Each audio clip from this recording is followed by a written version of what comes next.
یا بارات میں سینکڑوں کا بندوبست، 200 250 300، یہ تو معمولی ہے نا. پھر آگے آگے جیسے جیسے حیثیت بڑھتی جاتی ہے ہزاروں میں چلے جاتے ہیں. اب یہ کیا ہے؟ شریعت نے جو حکم دیا ہے قرآن کریم میں، اللہ رب العزت نے فرمایا وَآتِ ذَا الْقُرْبَى حَقَّهُ وَالْمِسْكِينَ وَابْنَ السَّبِيلِ وَلَا تُبَذِّرْ تَبْذِيرًا. یہ نبی کریم صلی اللہ علیہ وسلم کو حکم دیا گیا ہے. مقصود تو امت تھی، آپ صلی اللہ علیہ وسلم تو پہلے ہی ایسے معاملات میں ملوث نہیں تھے، نہ آپ نے ہونا تھا. امت کو یہ سبق دیا گیا کہ اے نبی، آپ قریبیوں کو ان کا حق دیں، مسکینوں کو دیں، غریبوں کو دیں، یتیموں کو دیں، لیکن فضول خرچی نہ کریں.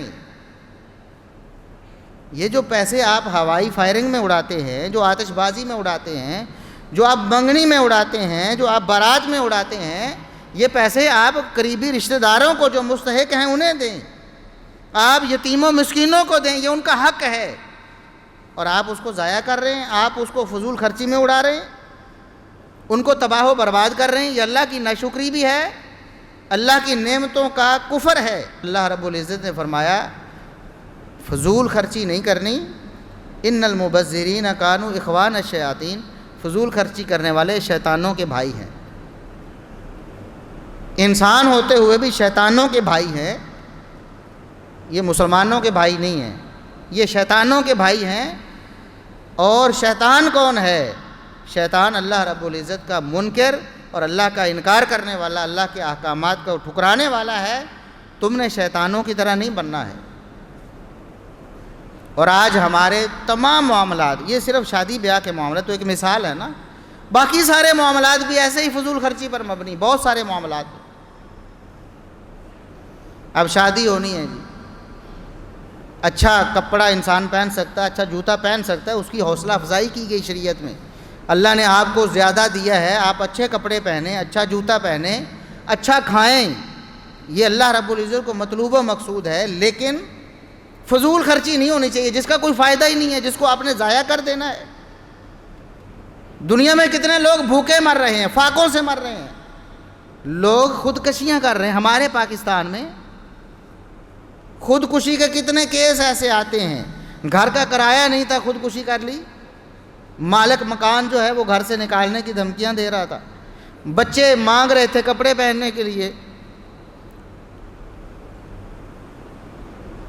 بچوں کی تعلیم کے اخراجات نہیں تھے،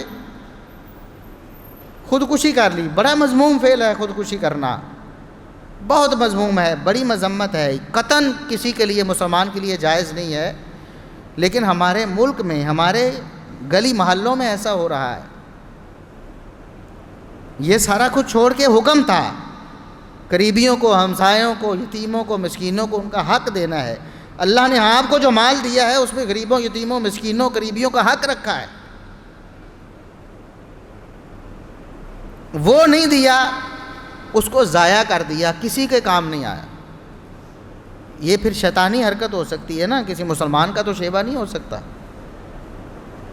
ہمارے ہاں پیسے لاکھوں روپے ضائع کر دیے جاتے ہیں جو کسی طرف بھی نہیں جاتے، کسی کام میں نہیں آتے. وہ غریبوں، یتیموں، مسکینوں کو دے کر آپ اس معاشرے کو سدھار سکتے ہیں. یہ حکم ہے قریبیوں کو، جو رشتہ دار مستحق ہیں، جو بیچارے نادار ہیں، جو مشکلات میں ہیں، ان کا ہاتھ بٹائیں، ان کا تعاون کریں. اور غریبوں یتیموں کو بھی دیکھیں، گلی محلے میں، معاشرے میں کون کون ہے مستحق، ان کی مدد کریں. فضول خرچی نہ کریں. فضول خرچی اللہ کے ہاں بہت بڑا جرم ہے. اور بہت دفعہ ایسے ہوتا ہے کہ اللہ رب العزت ناراض ہو جاتا ہے کہ میری اس نعمت کا غلط استعمال ہوتا ہے، اللہ رب العزت وہ نعمت چھین لیتا ہے.